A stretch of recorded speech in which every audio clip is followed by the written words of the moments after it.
Taijuan Walker. It's not good. It's not good.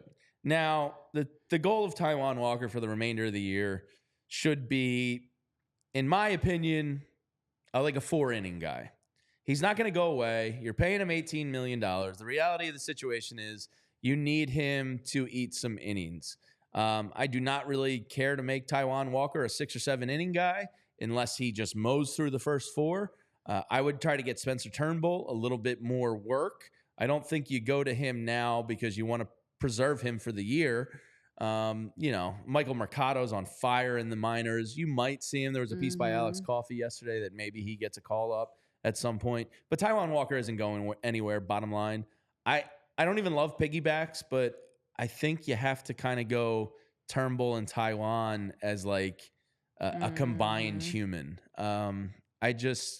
It's really bad. He's the second worst qualified pitcher in getting barreled. He's top 10 worst in exit velocity. He's top 10 worst in hard hit percentage.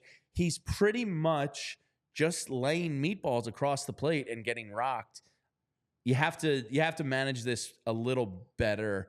There's no great answer here, but you have to try something different. Yeah, so there's a lot of concern here.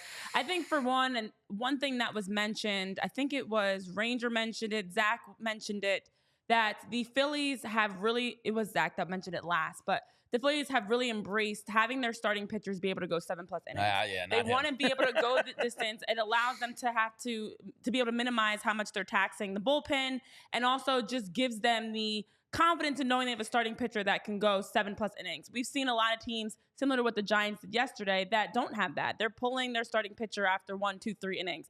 But I think you can't have a blanket statement for everyone. If Taijuan Walker is not able to keep up to what the rest of the pitching staff is doing and producing, you can't hold him to that same standard. So for him to have had a 6.39 ERA in his first start, we excused it. First game back May 5th, excuse that.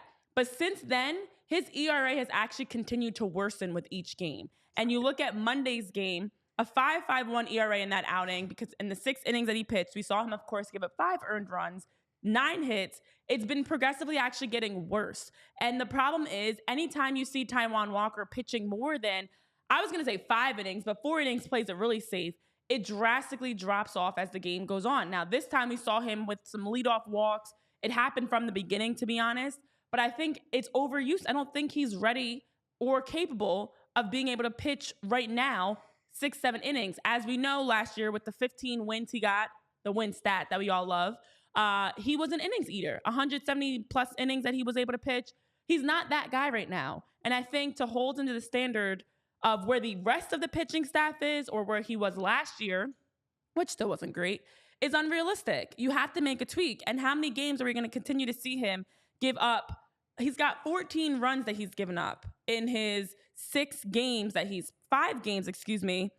pitched in.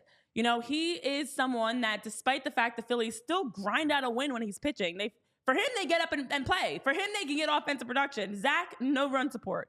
But on the other side, you can't keep having these same issues over and over again. So I do know a lot of people are so over Taijuan Walker.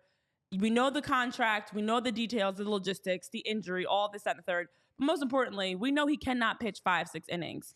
Let's cut him back. Less is more, quality over quantity, and see if maybe he can get to that point. But right now, this ain't it. The math ain't mathin'. He is not going to be pitching in the playoffs again. So you just hope you can get some innings out of him, try to keep the bullpen as fresh as possible. And the reality is the Phillies offense is going to have to carry Taijuan Walker starts. You're most likely going to be paired up against other teams' back of the rotations in his starts, unless this London series really throws things off the scales with the weird amount of day offs coming up. But you're just going to need the Phillies offense to cover you on those days. It sucks, but that's the reality. He ain't going anywhere. Nobody wants him. You'd have to eat money and give prospects to give him up. But you need him to eat some innings and try and do the best he can. And the Phillies score with him, though. Because it's almost like they know. You should be playing the other team's 5. Right.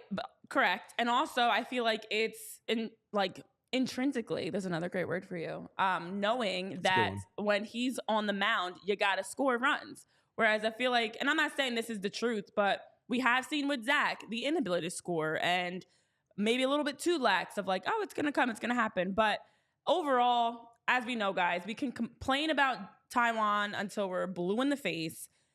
He's not going anywhere. But what can happen, what needs to happen is restrict him. I like the piggybacking idea. Yeah, I mean, get you want Spencer to keep back going. You want to.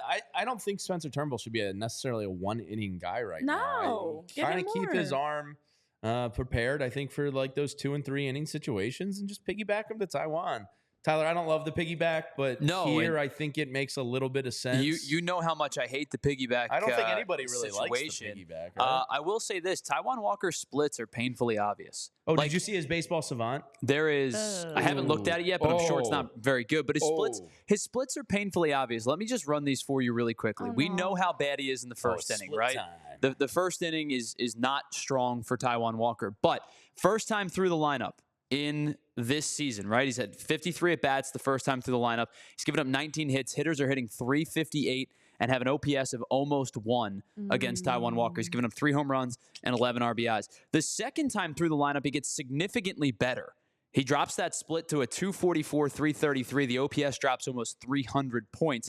He's still, giving up the long ball a little bit, but it's 2 home runs and 4 RBIs. The walks are right about the same. The strikeouts are right about the same, but the hits have come down in 45 at-bats. He's only given up 11 hits. The third time, the numbers jump back up, and he's given up 10 hits in 30 at-bats. So he's given up 6 RBI, or he's given up 6 runs, or at least driven in runs. He's walked 5.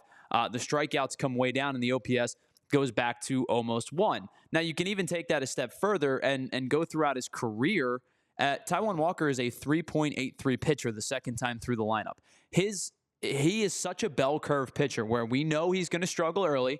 I don't know whether it's a command thing or a velocity thing. He's going to struggle early. He settles in nicely in innings like could just be a jitters thing. 2, 3, 4, 3, 4, 5, and then inning 5 and 6 kind of starts to derail. And if he's pitching 7, it's a poor 7th inning. He hasn't gotten into the 7th much this year, but when he has, he's really struggled to put anybody away. It's so painfully obvious the type of pitcher that Taijuan Walker is. And when I got asked the other day, my dad asked me, why is he still pitching? I looked at him and I said, $18 million.